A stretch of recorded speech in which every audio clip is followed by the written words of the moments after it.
Let's return to This Week in America. Here's your host, Rick Bratton. Welcome back, everybody, coast to coast, This Week in America. We all know the story of a great flood that covered the globe. The story is found recounted in all cultures worldwide. Gabriel of Noah's Ark by Patrick Acosta is a blending of three Abrahamic religions telling of the single event witnessed worldwide. Not just another children's book, but a beautifully illustrated children's novel loved by all ages. Patrick had been a writer and illustrator for many years. Patrick dreamed that someday his stories would be published and shared with the public. Well, his dream came true when Gabriel of Noah's Ark was published in 2013, just before his passing on February 3rd of 2014. Patrick has won numerous awards for his inspirational writings published in the poetry community, awarded Poet of the Year by the International Society of Poets in Washington, D.C. Patrick is also awarded by Poetry.com for outstanding achievement for his work, Thank You for Life. Patrick is able to see his completed work finished before he left this physical world to join his creator. Gabriel of Noah's Ark was a story he wanted to be shared with young and old alike, a story that received the Excellent Merit Award from Hollywood Review. Patrick Acosta is the author of Gabriel of Noah's Ark, and here to discuss Patrick's book and legacy, Daniel J. Acosta-Walz. Daniel, welcome to the program. It's a pleasure to have you with us. Pleasure to be here as well. Thank you. This is such a wonderful work that Patrick did with your assistance as well, and we'll talk about how the book came together as we go through the conversation today. First of all, talk about your relationship with Patrick and why this book is so important to you.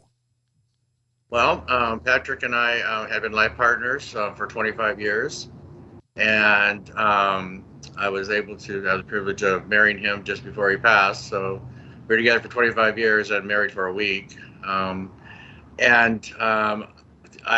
had been through 25 years with him in his growth and developing personally as well as spiritually. And I saw him really work hard to get his stories out. He loved to draw, and I was hopefully that I was there to help him and support him to do that and inspire him and grow with him as we grew in life, again, physically and spiritually, and in our relationship. And this book is touching so many people. It's so wonderfully done for not only children, but people of all ages. We'll talk about the book, where it's available, as we go through our conversation.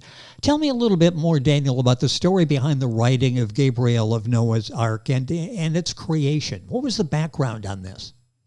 Well, back in about 2000, right after we had gotten together, Patrick first wrote the book. It was called Gabriel's Ark, and it was, a children's picture book, and tried to get it published at that time and didn't quite work out. And many years later, he decided to rewrite it.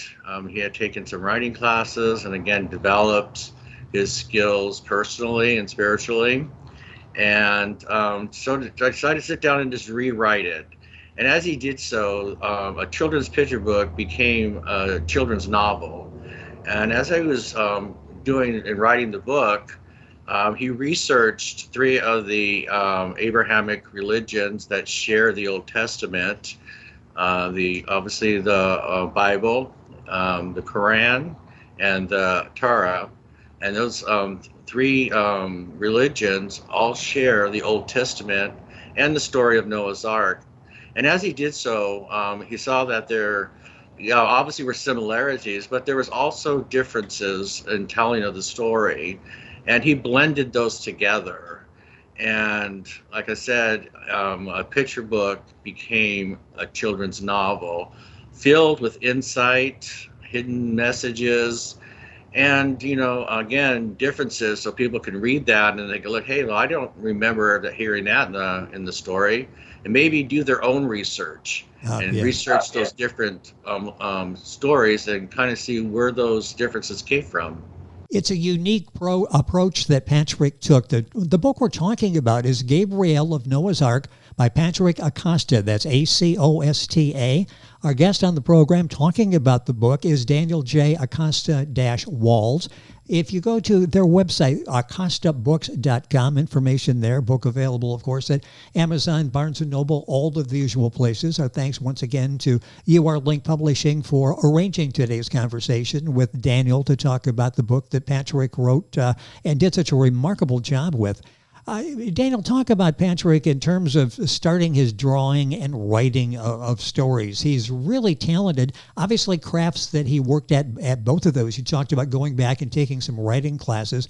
When did he start drawing and writing? Well, he started drawing at a very young age. He used to tell me that he would get in trouble at school, particularly in math class because he hated math, and he would be drawing, in school. And he drew comic strips for his family and made up stories. And it kind of starts out, he would just start drawing a picture would come into mind, and he'd start drawing it. And then a story would develop around that picture or those series of pictures. And, again, from a young age and all the time that I knew, all he wanted to do was draw. He had different, careers in his life, but his passion was drawing. And that's where he really focused, and it was his life. Every second that he had, he would be sit down and drawing. If he had worked as a security guard, at his time, idle time, he'd be sitting there drawing and creating stories and wanting to share them with his family and his friends, and then hope someday to broaden that to share it to the public. And that's why Gabriel Noah's Ark is so important, because it's just one of those stories that he's able to share to everybody and not just friends and family.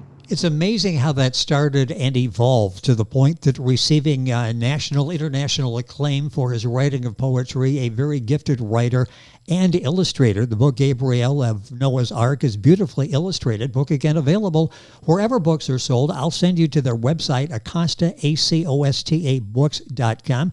Information there on another book that we'll talk about here in a few seconds. Daniel, what did writing mean to Patrick, and what does writing mean to you? Was it, you mentioned the spiritual background of both of you. Was it spiritual, therapeutic, educational, maybe all three of the above there? What did writing mean to Patrick, and what does it mean to you? Well, I think we were very similar in our thoughts in that it's personal development. As we write, we're able to take what we're feeling inside and put it either in writing or in picture form. Pictures are a form of communication. The first communication we had was pictograms, telling stories on cave walls. And so every picture has a story, and bringing to life that story in words. And as we grow through writing or drawing, I think it's also a spiritual journey. We're all on a spiritual journey in life, even if we don't realize if we're on a spiritual journey. We're spiritual beings in a physical body, not a physical body having a spirit. And it's all about a spiritual journey and growth, no matter who you are. And through writing and drawing, we can, bring that out. And so, it's a passion within myself and within Patrick that we shared, and about personal growth, expression, and spiritual growth, finding out who we truly are and where we fit in the universe, and a closer journey to our Creator. You mentioned the passion. I'm going to talk about that for a second. His passion, the dreams that he had, and the inspiration to keep going. Sometimes life gets in the way of following your dreams, and you need to have that extra motivation there. And obviously, Patrick had that. What were some of his dreams and the inspiration to keep going when he had jobs and he couldn't spend as much time writing and illustrating as he wanted to, or when he wrote and he didn't feel he was doing the best job possible? What kept him going? Well, I think number one, his faith in the dream, and knowing that he had talent. And I hopefully was part of that inspiration, pushing him along and motivating him. He would spend time, how many times, he would read me Gabriel of Noah's Ark over and over again.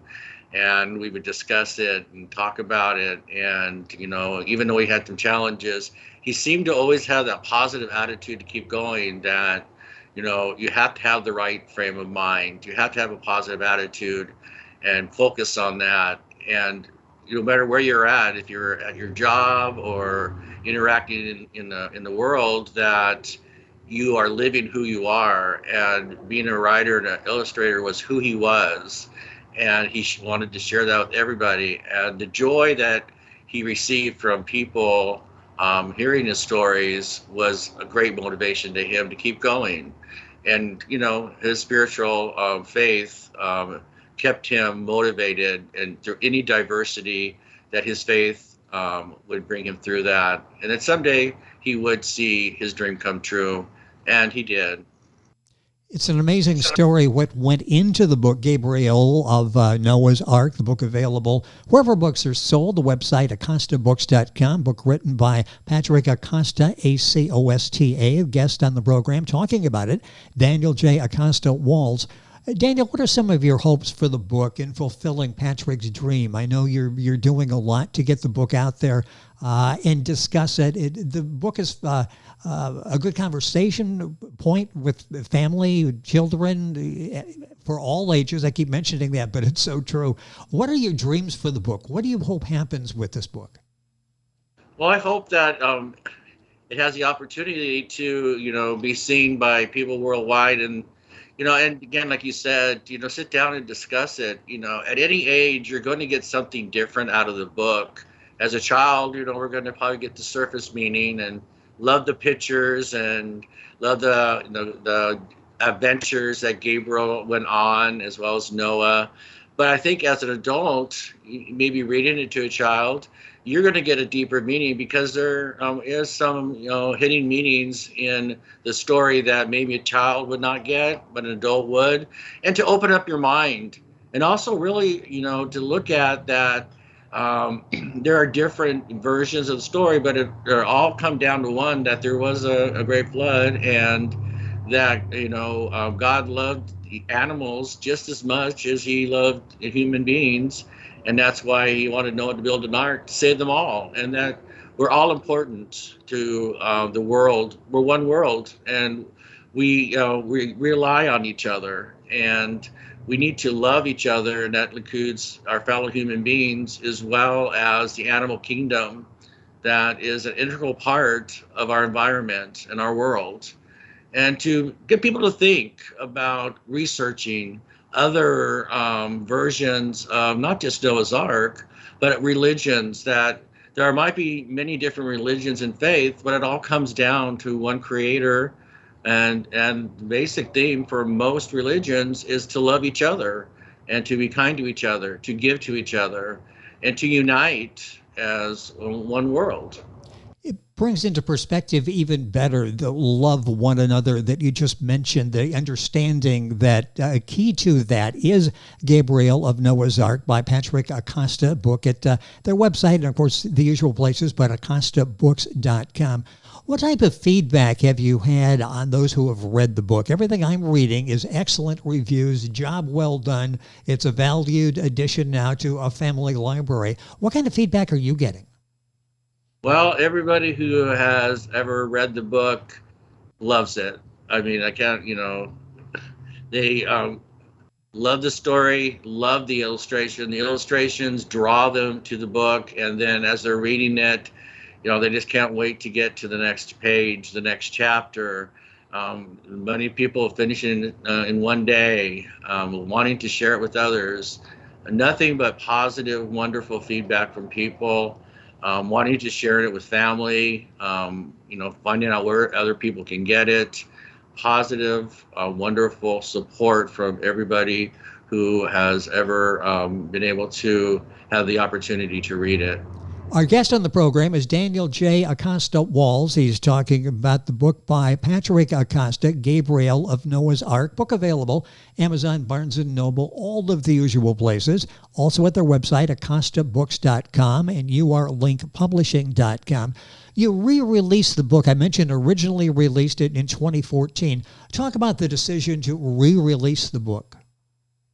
Well, it was released just prior to Patrick's passing. It was kind of ironic. He spent the last 3 of his years of his life basically focusing just on the book and rewriting it.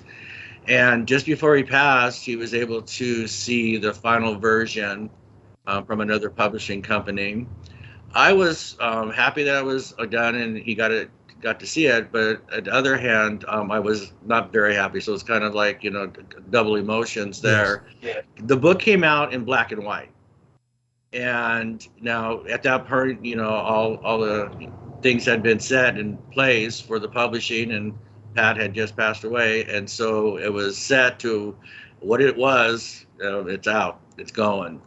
I did not like it because of the color. And so a couple of years later, maybe 3 years later, URL approached me and said that they felt that they could help, get it published again and maybe, get people to see it better. And I decided at that point to put it into color. I don't care about the cost, that it needed to be in color. And so that gave me the opportunity to put it as I thought it should be. I think Pat's vision as well as my vision, to see it in full living color, because that brings out the brilliance of his artwork. And it also draws people to it. To black and white, say, okay.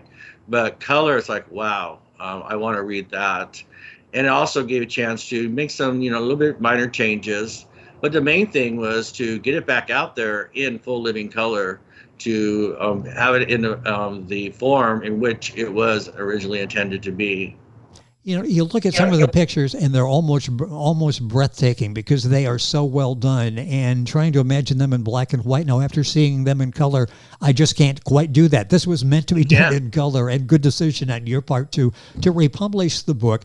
A few minutes left in the program. You've touched on so much during the course of the interview. What message do you want people to get from reading the book? I don't know if it's possible to cut it down to maybe 2 or 3. There's so many, but some of the key themes in the book, takeaways you want people to have.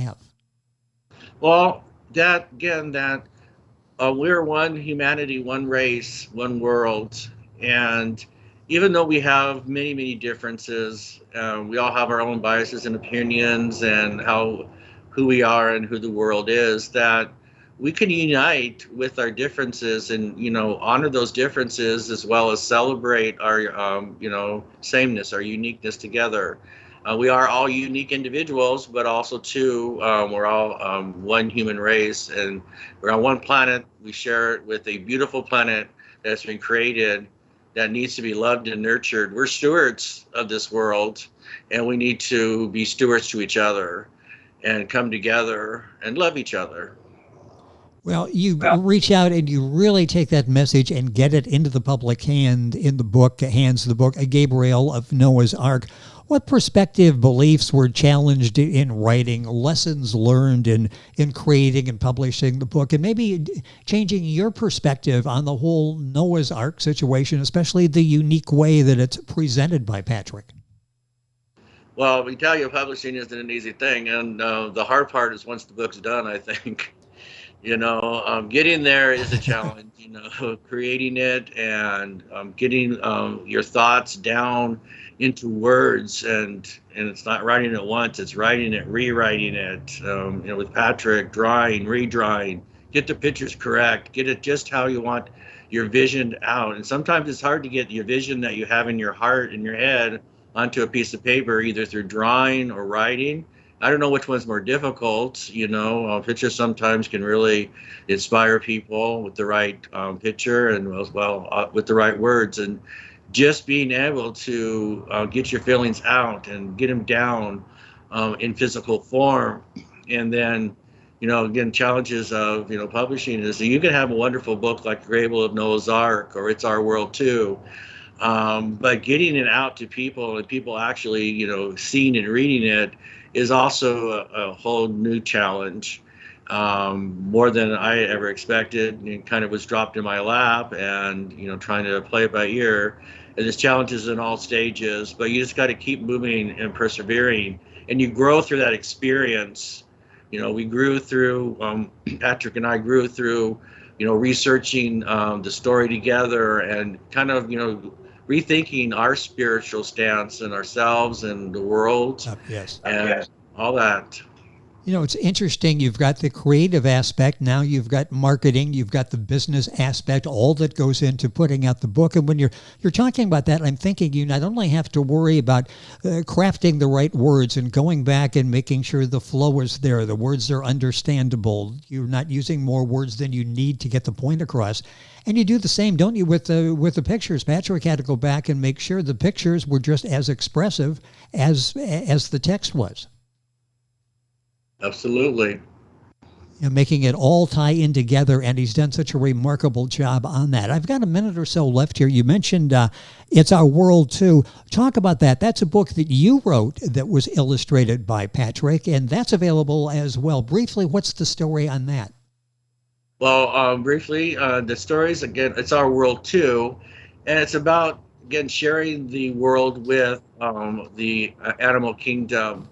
And that book, Patrick just started doing drawings and stuff, and we started talking about it, and I told him what my opinions are, and he says, well, why don't you just write it, and so it was like our first collaboration together. So I looked at the text, and just whatever came to my mind, I wrote down. And one thing at the very end of the book, which ties it together, I think, with the first book, is the last sentence is God didn't save Noah didn't save the animals to put them in the zoo. You hear them cry, "It's our world too," and that we share the planet with many other creatures, beautiful, wonderful creatures, and we need to share it with them. We need to, again, be stewards of the world to preserve their habitat, because without their habitat, well, they have no place to live, and with that, well, they're not going to survive. And we've seen so many species that have gone extinct in our world, and we need to preserve the habitat that those wonderful creatures live in. And again, it does affect us. If they can't live in the habitat, then eventually it's going to affect us, and this world may not be habitable. You have spent so much of your life dealing with environmental issues and social issues, and this book, It's Our World Too, is an extension of that, reaching out and sharing your thoughts and your wisdom from all of your years at work in studying the environment and the world around us and where we fit in. That book is It's Our World Too. That one is written by Daniel J. Acosta-Walz, and that's available, again, wherever books are sold. But I'll direct you to the website, acostabooks.com, where you'll get information on both books and be able to order them as well. Daniel, a pleasure having you on the program, honoring the legacy of Patrick and the remarkable work he did with Gabriel of Noah's Ark. Thank you for being with us on the program today. And thank you very much for having me. It was a great honor. It was our pleasure to be here to help spread the word about Patrick's book, Gabriel of Noah's Ark. The guest has been Daniel J. Acosta-Walz. Information on their website, acostabooks.com. Our thanks again to urlinkpublishing.com for setting up today's conversation. Book available there as well, along with Amazon, the usual places. And, of course, information on our website, thisweekinamerica.us. We're back on today's program right after these messages. This Week in America is online. You can visit our website, thisweekinamerica.us. Scott Pinkerton, associate producer of This Week in America. Jay Anderson, segment producer.